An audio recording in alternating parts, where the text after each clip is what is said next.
how you do one thing is how you do everything. So if you're going to do, their back patio to the best of your ability, they're going to let you put their pool in when they see you execute it. Let's go. Welcome to the AFT But Construction Podcast. Here's Caleb. Welcome, Caleb. yeah, man, pumped. Glad Yeah, to be here. I'm excited to have you on. So Caleb is with Kings Ridge Building Group, your owner founder. And before we got online, we are talking about the building show. So have you not been to the Builder Show in Vegas or I Orlando? have not. I have not. Not yet. It's on the to-do list. Yeah, you got to get out there. It's what I found a lot of value. So it's interesting. A lot of people go for different reasons. I think, of course, networking's huge. You and I are big into networking and, trying to figure out our company and organization. And I found that there's just a lot of relationships with vendors too, right? You and I rely heavily on our vendors and suppliers, and For being sure. face to face with the people behind the brands is super valuable. Just as we're doing supply chain and other things, and so I definitely think it's important for you to make that a goal next time, so we can see you there next year. Yeah, I'm still a young duck. I'm trying to learn from you. Well, The- it's a the- little commute for you. I mean, it's not like it's right next door. So no, tell everyone and where and where you're located. yeah, I'm in Toronto, Canada, so we're just outside in a town called Newmarket, and we are rocking strong In out that here for sure. beautiful winter weather of Toronto. Yeah, it does get a little brisk sometimes. A little different than what you experience, that's for sure. Yeah, it's funny. We've had this cold streak, and people give us a hard time because it's like 50 during the day, and that's pretty cold for us. So we're not used to Yeah, yeah, that's nothing. that. So let me ask you this, Uh, Caleb, as we get started. I know you're big on team. I think what's pretty unique about your brand, why I wanted to have you on, I mean, you have a really unique company culture, right? Pretty young company, but you have this amazing dynamic. You have great people. They believe in the brand. They believe in you. I don't think a lot of companies can say that, but you've been fortunate to do that. So what do you attribute to success, building a great team? I think there's lots of different factors. The one that I would highlight the most is I just enjoy the challenge. I get kind of bored. So, growing up, having like a team atmosphere, so like playing a lot of sports, capture the flag would be my like go-to game as a kid. And going from like having like three buddies playing capture the flag, it's just not a lot of fun. Like you just don't have a lot of synergy. There's not a lot going on. But when you have like 50, 100, like at big camps with our church, we would have like a game of like 50 on 50.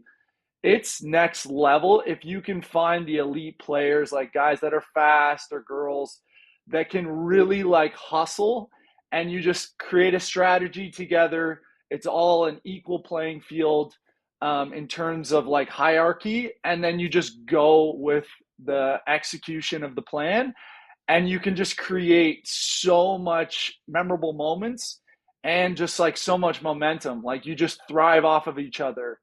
A perfect example is I was down with you at that Builder Summit in Cali. Woke up with Mark 6 o'clock in the morning, went for a run on the beach. It's like pouring rain, spitting in our face. Would we both have been out there if it was just us? We probably would have just like turned back and run on a treadmill. But because we were both there and we're like, heck, let's go for it. We went for a 5 mile on the beach in the sand, hail in the face. And it just makes those moments so much more, you push each other so much farther. So I just love that. I It's love inter- like team sports and leveling up. it's interesting you give that perspective because I think it's easy as a business owner or not a business owner. I think, when, as I speak to entrepreneurs, there's definitely philosophy, right? There's one aspect to running a business that you can say, hey, I'm going to be a one man band, we'll call it, right? I'm going to run every aspect. And yeah, Yeah. your pocketbook, paycheck, maybe it could be a little bit different as opposed to maybe taking the risk and having employees. Um, Whereas, others had their approach like you, where building, people, seeing them perform, seeing them excel, right? Building this community, going, that motivation, especially some people I know that like to work out, go to the gym. Some people are like, well, if I have a workout partner, I don't want to let them down. I'm going to show up. I'm going to be there at the same time. And then we're going to push each other and we're going to, that's how we're going to, as you mentioned, level up and get to where we want to be. Just like your motivation with Mark running on the beach there, it's pouring rain in California when we were out there. Totally. But essentially what it comes down to is, your people see that. They see that, hey, Caleb, you know, although you're the leader of the organization, you're one of us in the aspect that, hey, I want you to be successful. I want you to have the tools and resources, and we're going to build this together, just like the capture flag analogy. And I would imagine that just that and that alone, like that vision that you have as a business owner, is going to create that, that buy-in from everybody on the team. Oh, for sure. Like a big thing we live by is like be the change you want to see. So, like be the leader you want to see, be the employee you want to see. So we love like Stephen Covey, Seven Habits, awesome book. Really gleaned a lot from that guy, and just having that win-win. Like it's got to be a two-way road with subs, with your own guys, um, because you need that synergy to be successful, and you can just go so much farther together. It's awesome. So here's the tough thing that I think many owners deal with. It's one aspect to say, okay, well, you have the energy, the leadership, the passion, Caleb. What's tough is, especially in this market, how do you find the right people, right? How do you find people that are like-minded? How do you find people that are, willing to um, come in and, you know, be part of the company, be part of the team, be motivated, be a team player. Any secrets or successes that you've had, finding the right people, vetting them, getting them on board? For sure, we've definitely had our roadblocks, but the things that we found that have worked really well is putting water on the seeds that you have. So, like, we started our team meeting. So, we do a weekly team meeting every week with our office staff and our exterior crews. All together, we're one team, one level. It's kind of like a round table kind of idea. And those are just vital because whether, years ago, it was just like two or three of us, we still had those team meetings.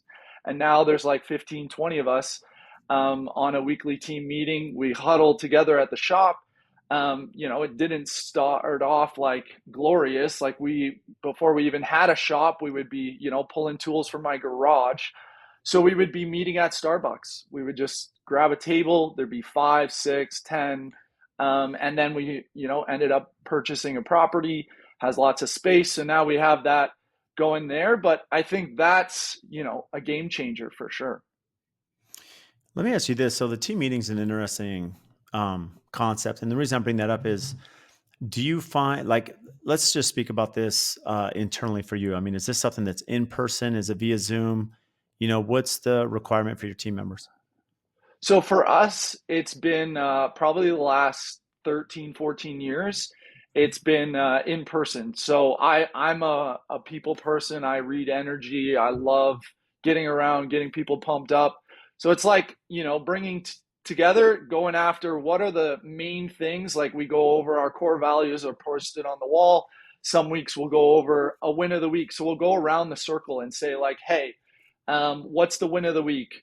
Another epic one we did was we shared four H's. So our hopes, our history, our heartbreaks, and our heroes. So we had guys like literally crying from their heartbreaks. We had guys, clapping for other guys that have gone through hard times.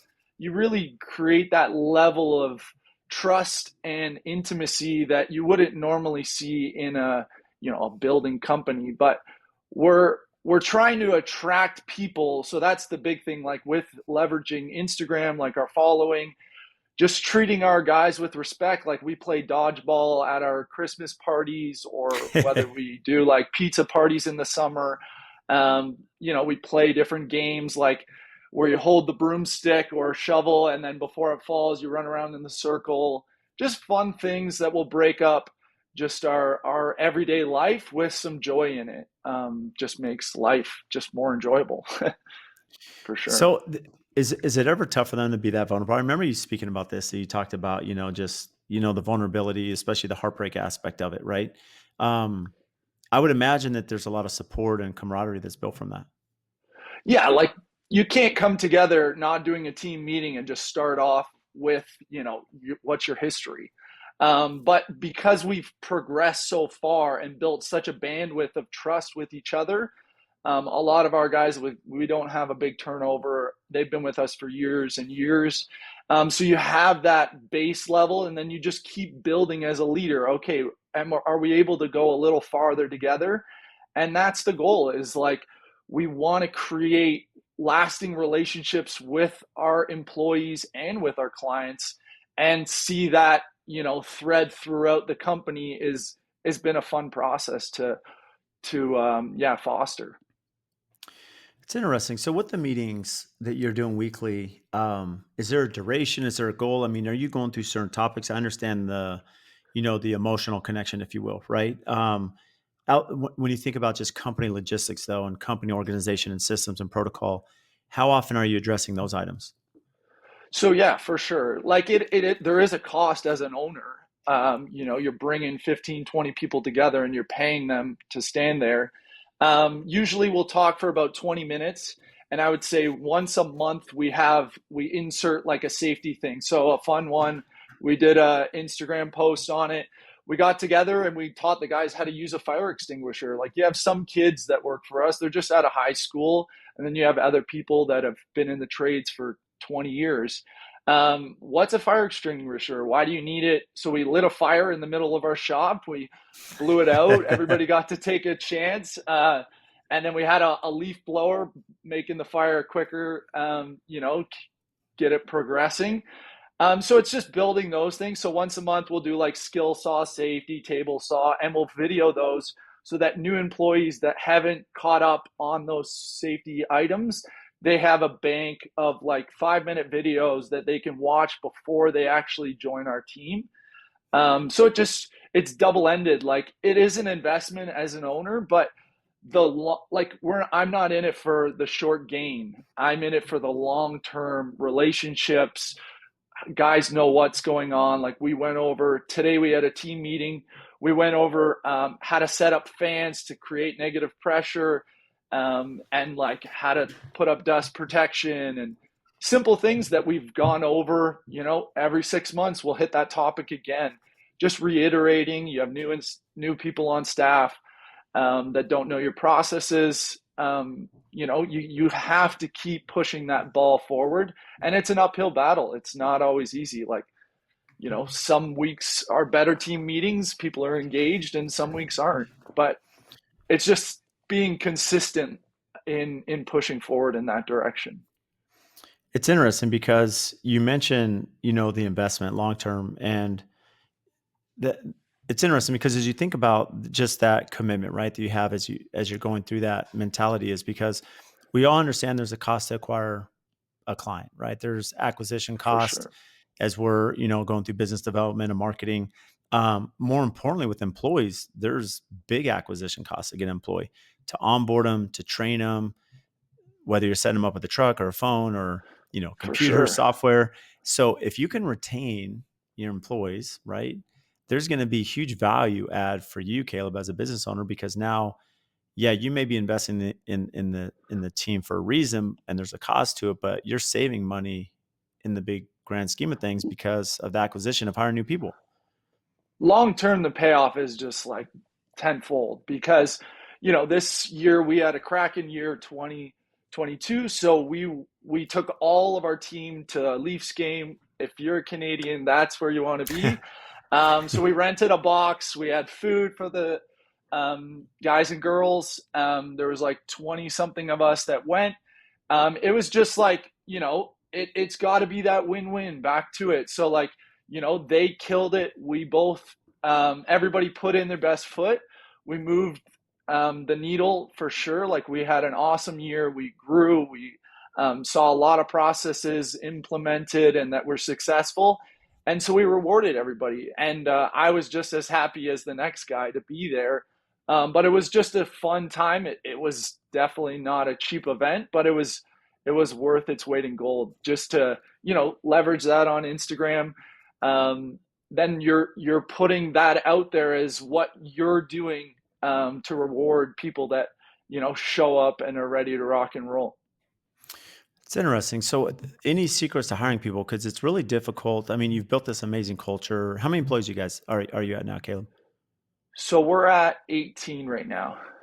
I mean, it's amazing. This is not a small company. So you've had success in building, you have 18 committed people there as part of the brand. Where are your hirings coming from?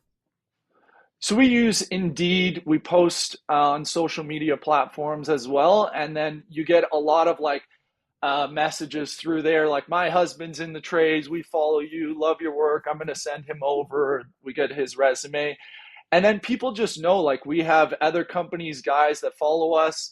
They see, like, hey, we didn't do anything for Christmas and these guys went to a freaking Leaf game. Which company would you pick?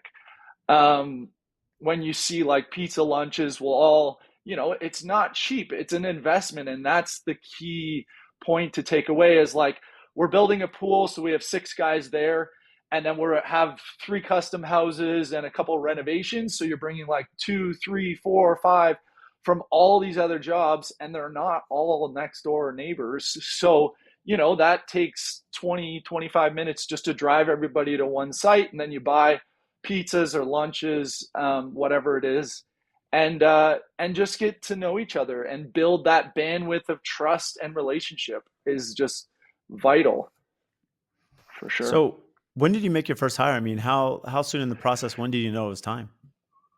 I was working out of the back of a forerunner doing sod jobs and you name it at like 17. And I started doing a backyard patio and I couldn't do it alone. Like, I needed to lift some steps.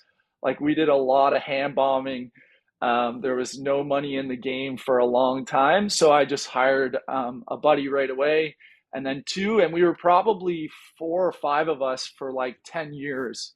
And then it's only been the last couple of years that it's been, that water has hit those seeds and now we're actually seeing fruit from it. So it's been really exciting.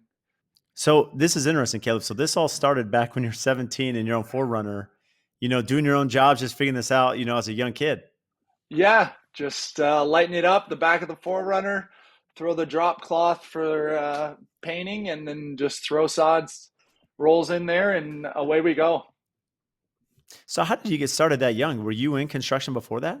So my dad was in the business, so I gleaned so many gold nuggets from him. Started on, cleaning sites when I was like 8. He would just drop me driving pickup trucks at 11 or 12, cleaning up job sites, picking up garbage. And then he got out of it when I was 14. He got into the golf business. And then I said, I don't want to do that. It wasn't my jam. I like playing golf. I don't like working there. So I wanted to create things. I just love building and seeing the finished product, and just the satisfaction that comes from it is just priceless.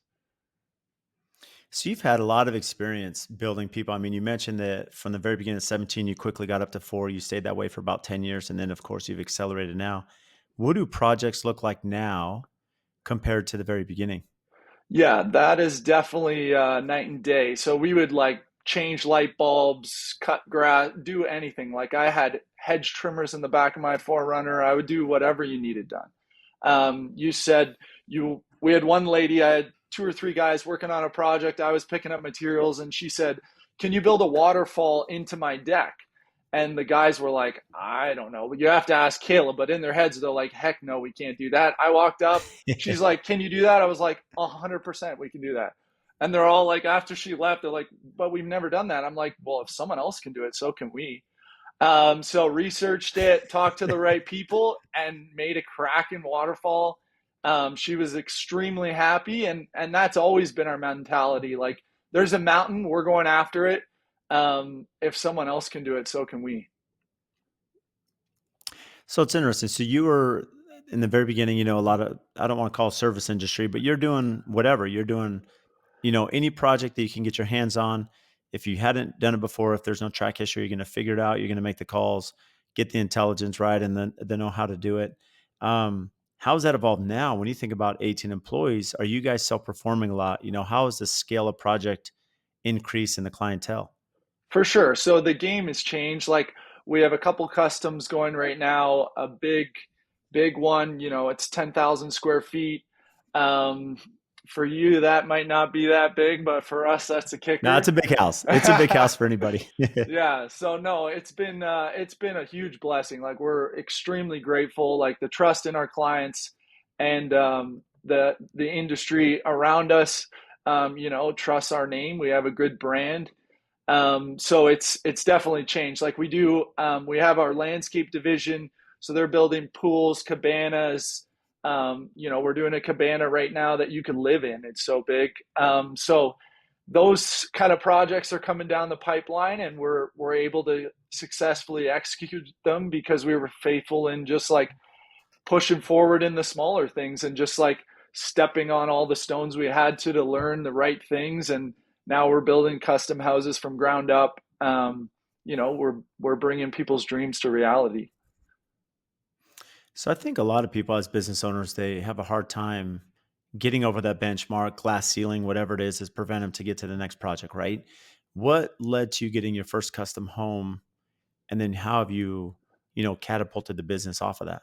For sure. I think the biggest thing is realizing you're building the bandwidth whatever you're doing. So like we have a good saying in the company that we'll use at team meetings, like how you do one thing is how you do everything.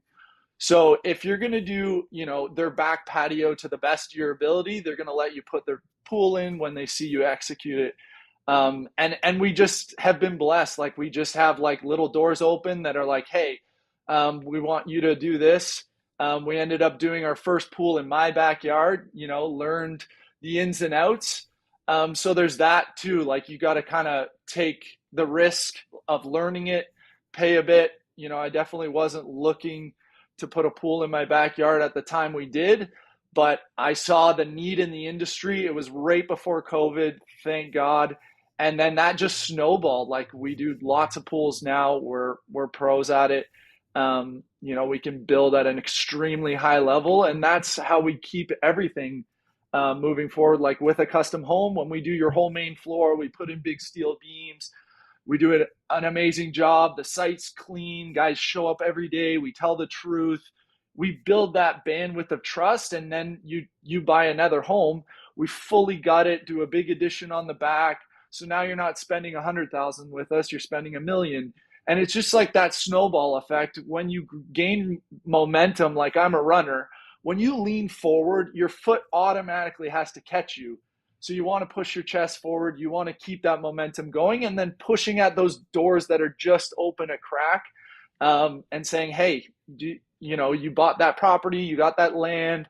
I heard that you need a builder, could we give you a good deal? And then that's the other big thing is like, we will lower our price just to get in the door on a project, to get that experience under our belts, on something we could have maybe made better money on a smaller project.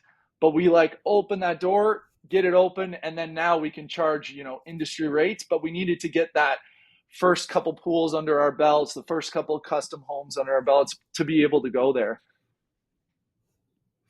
So with this progression that you've had, which is really impressive, Caleb. I mean, especially at your age, what you've been able to accomplish and just the maturity and understanding of company culture and team building. What keeps you up at night? What are the things that stress you out maybe 10 years ago as opposed to now? I used to stay up a lot, thinking, oh, I need a roll of Tyvek for this guy. I need to remember this guy needs 22x6s. But now we kind of have a good system. Like we have an office coordinator, we have our project managers, we have an in-house designer. We kind of have all the roles kind of filled. So there's 7 of us in the office kind of pushing the ball forward there. So I'm actually happy to say that I'm sleeping like a baby these last few years. But I would say 4 years ago, 5 years ago, we built our own home. And at that time I was running all the jobs, didn't have an office manager, didn't have a project manager.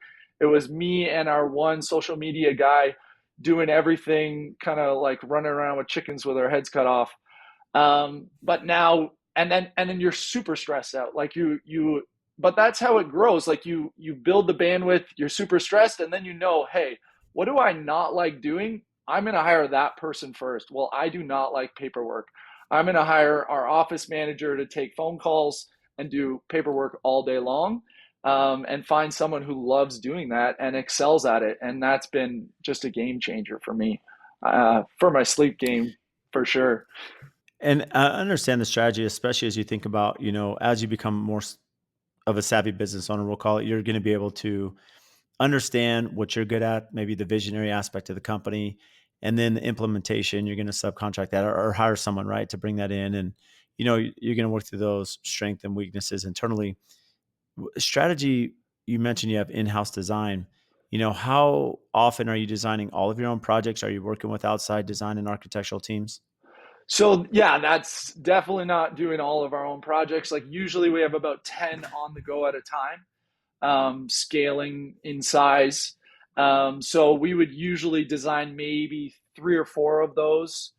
So say maybe half, and then we're working with architects, designers, on some big projects. We just don't have the bandwidth. They have like, a whole office full of designers that can design each niche light box. There's just so much detail that goes into executing a proper project that, yeah, we just have some projects that we can handle, and then the rest, we're working with our sub trades. So as you look back, do you feel that there was ever anything that inhibited, your growth as a company? Oh, for sure. The greatest obstacle is always yourself. Like, investing in coming to see you guys in Cali. You and Nick just killed it, loved it. That was a game changer for me. Just investing in myself as a leader, and just seeing, rubbing shoulders with people that have gone down the road farther than you have. It just makes all the difference in the world.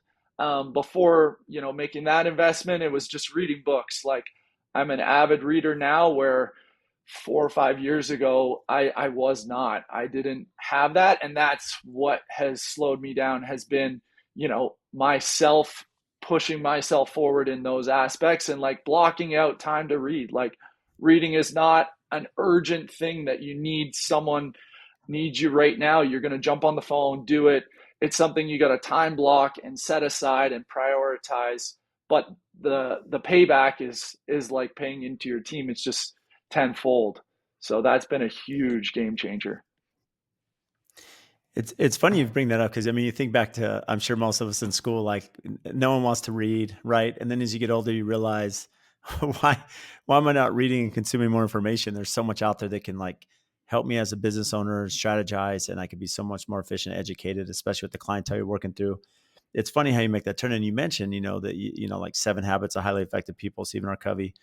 When you're getting into books as you are now, are there certain topics or genres? Is it strictly business, entrepreneurship? Do you dabble outside of that? Oh yeah, like I have Atomic Habits is one I'm reading right now, hard copy, and then I'm audibling. Um, what am I audibling right now? A bunch of different books, like 7 Habits. I probably audibled like 30 times. Driving to job sites, you're either listening to a good podcast like this one, or you're listening to an audible. It's That's been a game changer. Like, you know I have 4 little ones. Like, life gets busy. But setting apart time, like I wake up early, um, do some reading, and then I'm ready to rock. I'm good to go, have my coffee, and I'm ready to take over the world. Sometimes that's all you need, right? A little coffee in the morning, A then you're little good to go. coffee, a little reading, and away we go.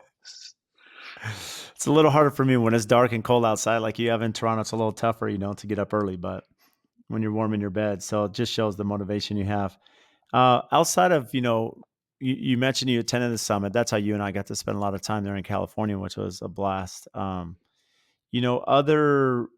things that you've worked on, maybe that education. The reason I ask is because I'm still um, super impressed, Caleb. I mean, I think about where I was at 17, right? And to be able to start my company, grab a buddy, start working, and here you are just forming your company at 17 years old. I think that's really impressive. My history, which I think a lot of listeners know, I grew up in the industry probably similar to you, and, family in construction. I ended up going to college and doing construction management, and then working for a firm before starting my company. And even then, right, even this track record of working for a big builder and working on some complicated projects, I don't think I fully understood the complication of running business, from just accounting and, running, job costing and balance sheets and dealing with clients and the risk and, training company. I mean, the list goes on, right? Of all the things.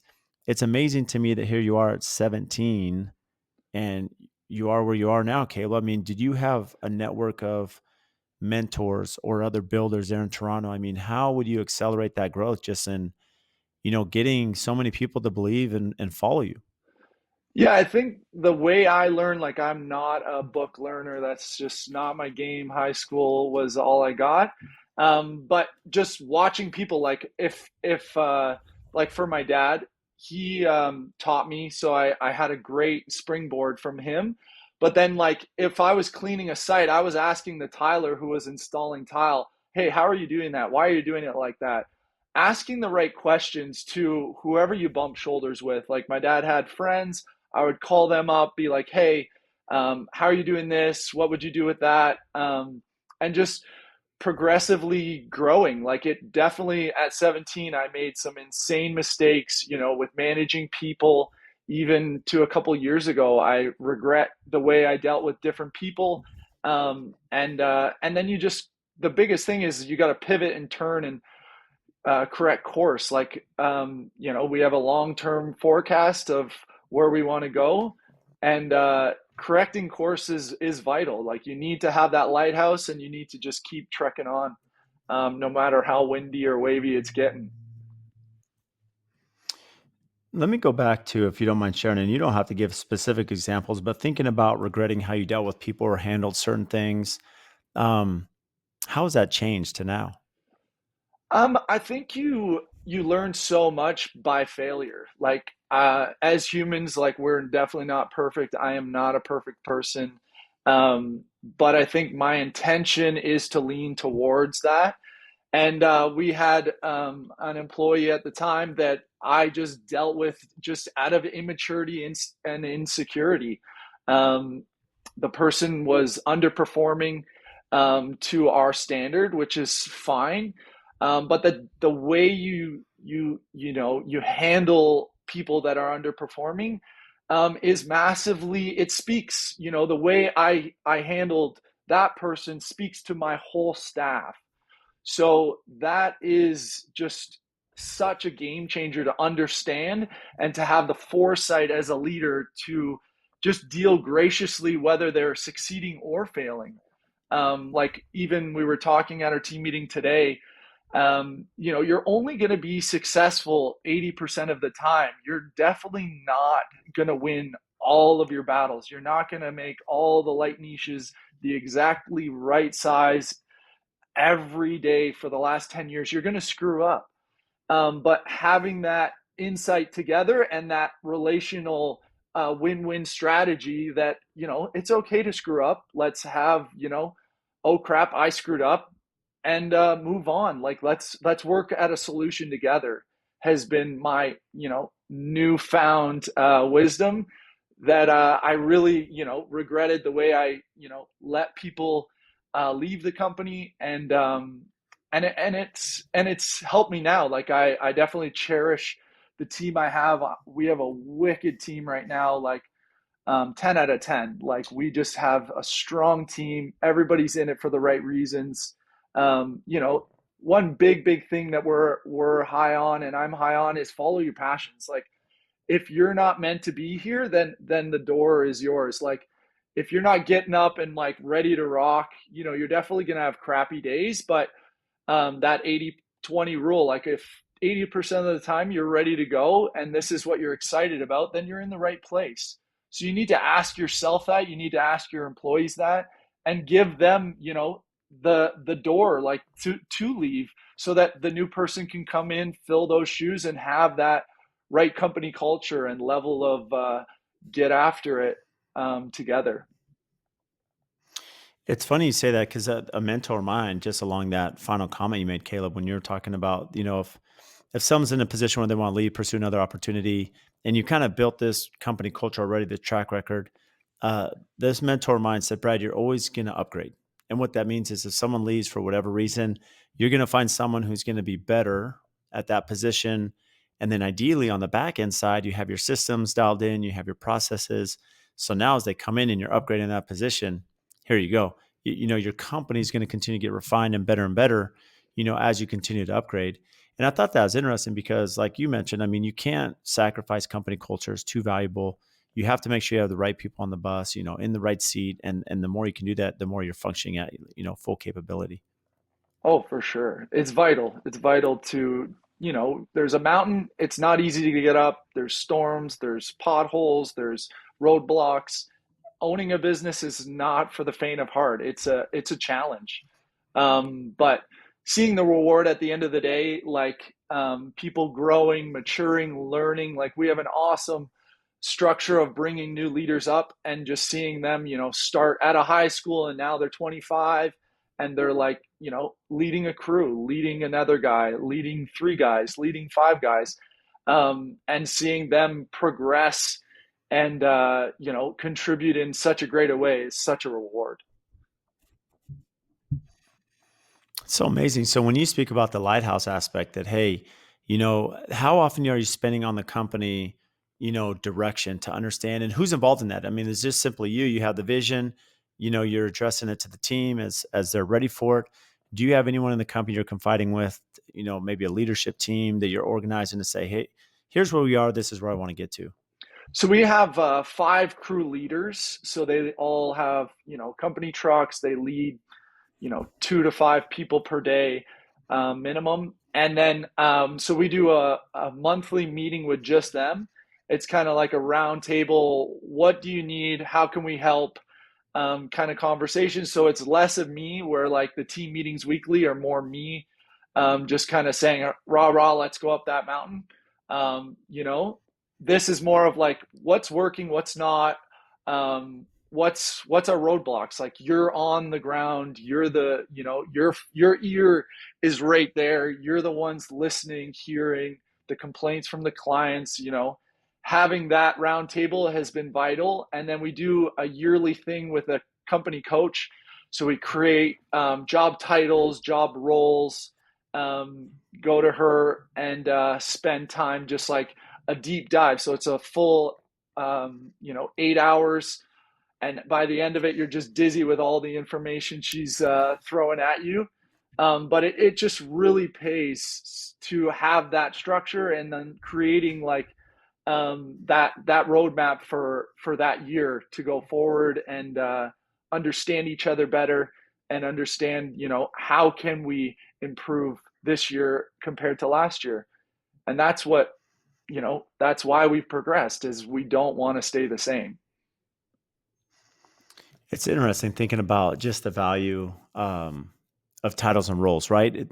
It's funny how you just think of how we evolve, right, as business owners and in our careers, and the more time that you and I are spending having this discussion now that we're spending, with other successful business. I mean, they will not.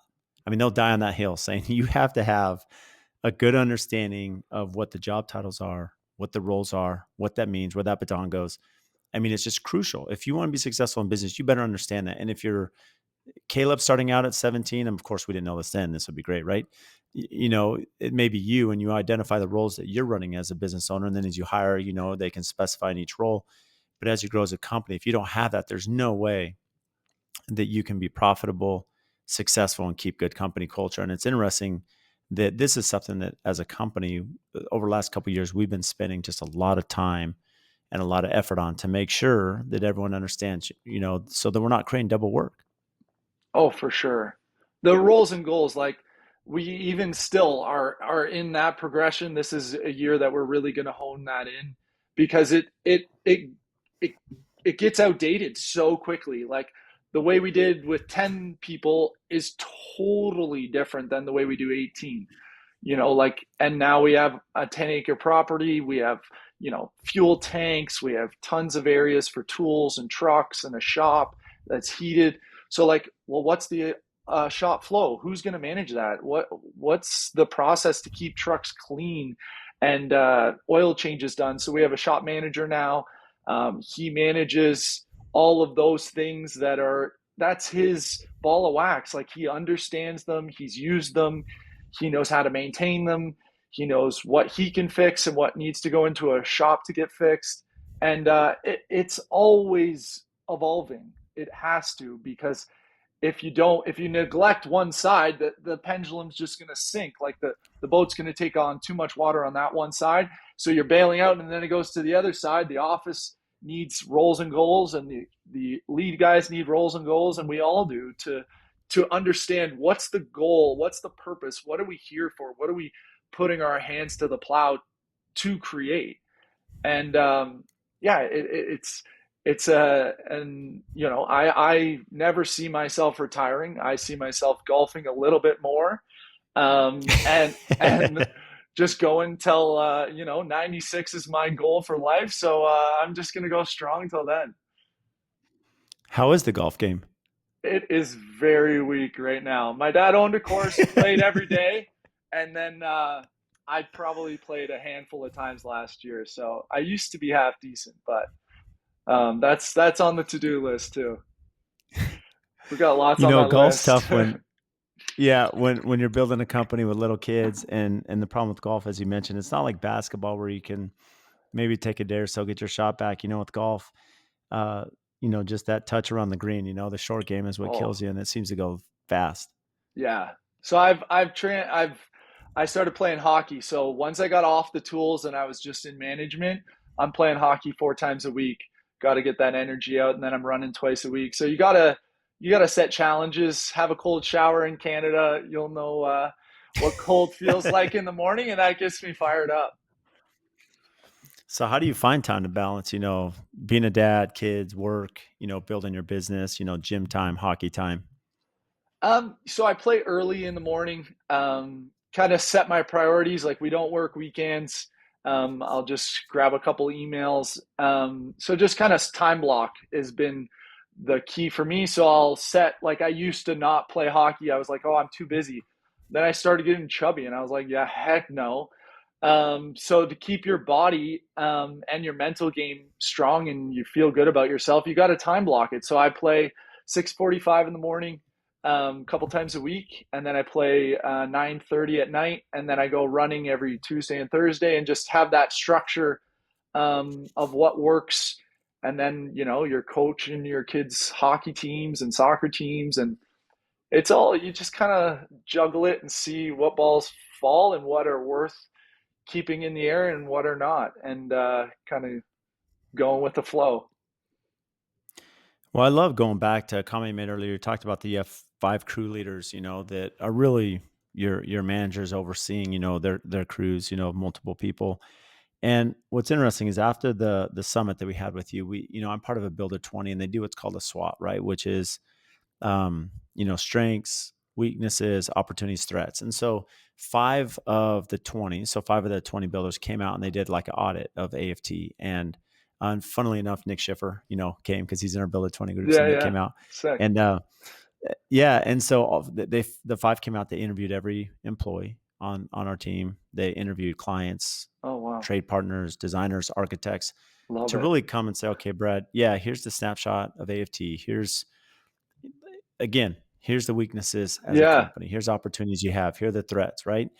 And one of the most valuable things that I took that really has made a huge impact this year um, is they said, Brad, you should be having leadership meetings. And essentially, what they were defining was, as business owners, we tend to make decisions. We may see where we're going, and you know, whether we're busy or whether we're not including, we have key people on our team that have really good input. And so they said, you need to have someone from, so my controller, right, from the accounting side, and I have my operations guy who's doing all my legal and contracts, Patrick, and then Spencer, who's my director of construction. And they said, so you have like field, office, accounting, and we yeah. get together and essentially have these leadership meetings. So we do these leadership meetings, and it's amazing the insight, the feedback, the ideas that they have as we get together. We just had one this morning before you and I came on the podcast today.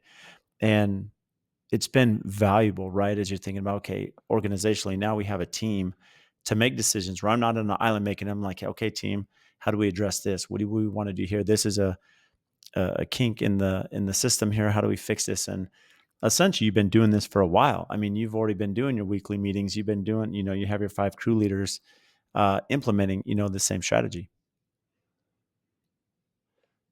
Yeah, so like I was a youth pastor young, so that kind of led into that seeing the fruit from getting together, um, seeing people come together, share.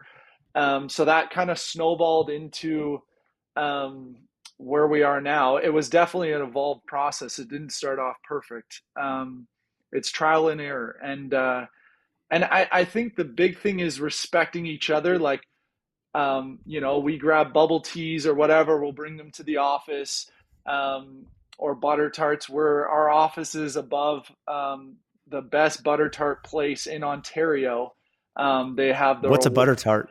a reward. So it's like a little pie. It's like this big. It's full of like sugar and pecans and a coating on top, and it will just blow your sugar brain off.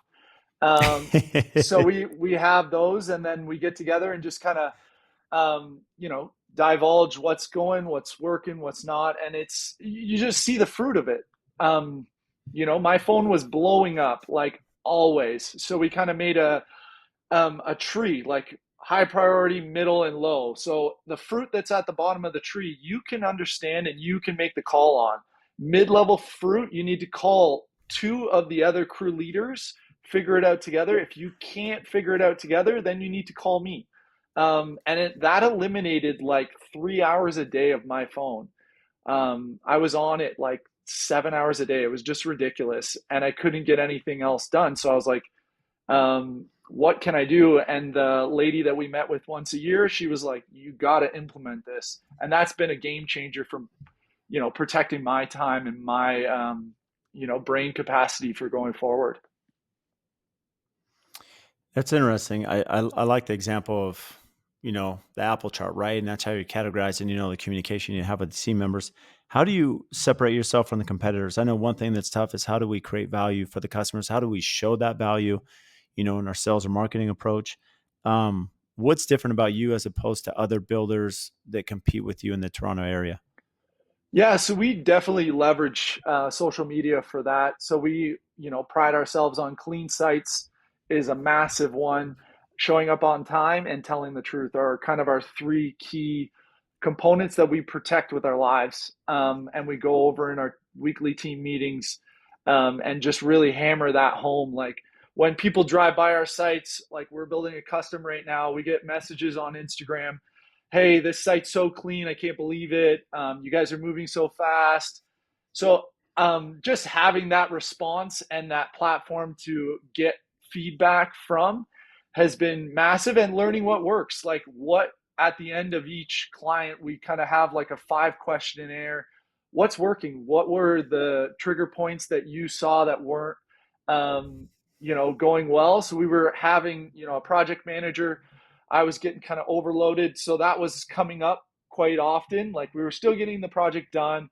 It was getting done on time, but the client was kind of in the dark a little bit. They weren't getting those weekly emails. This is what's happened. This is what's going to happen. They were kind of spotty. So we hired someone full time just to take care of that thing that kept coming up, and just realizing what is the weed that's growing in our garden that we keep hearing about it, pulling it out, mending the soil, and then watering it so we can grow grass there. That's been just a game changer for us. It's interesting. So how prevalent, because really what this comes down to is that for you to have a really successful brand is you're solving the pain points, or as you mentioned, like the trigger points of your clients, right? And then you're going to not only solve them, but you're going to market them and you're going to broadcast them, for those that follow you. How how common is it for your clients to give you genuine feedback? Are they giving this to you personally, Caleb? Are you going through a third party? Are they going through other employees?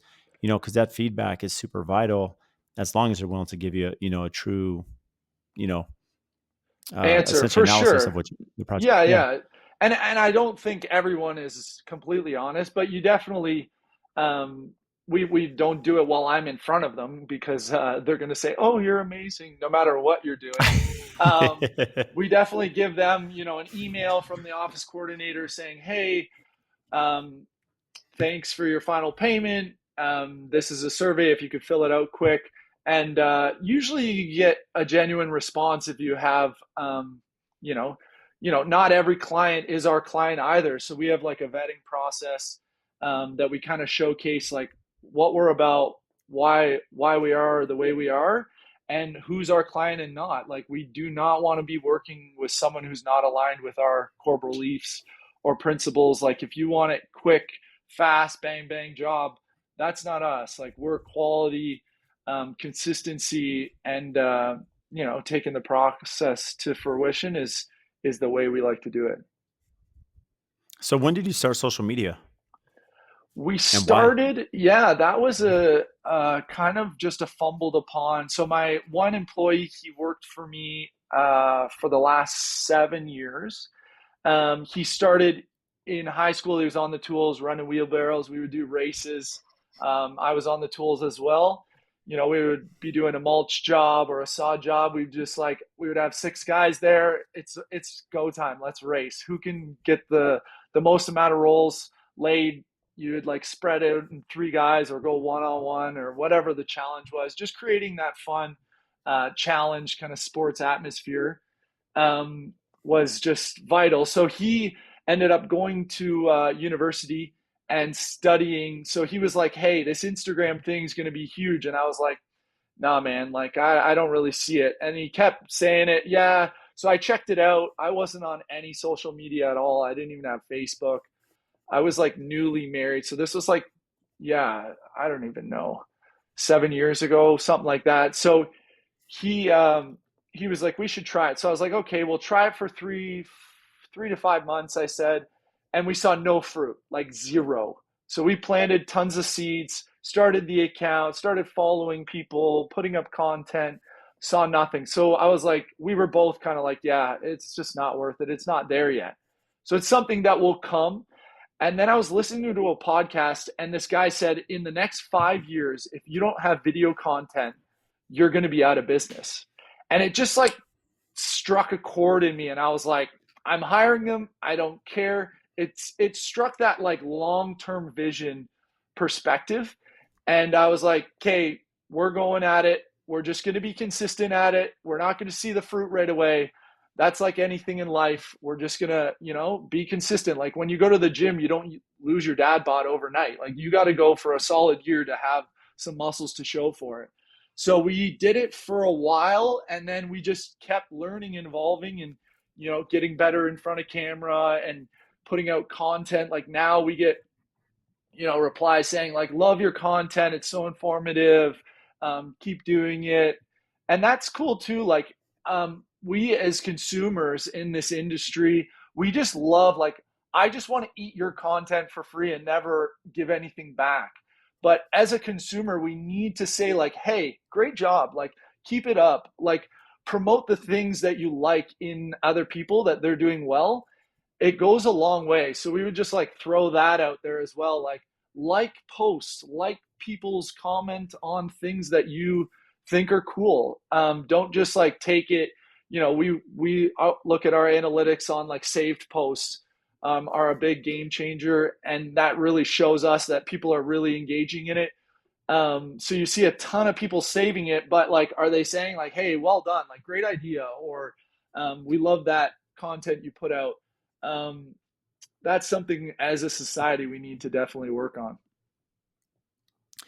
There's no doubt. I mean, a huge part of that is the reciprocity, but you mentioned just like the analytics. I mean, as you break it down, and even though algorithms change, the fact of the matter, the content that does the best are the ones that people are forwarding and they're saving, right? Those For two sure. metrics.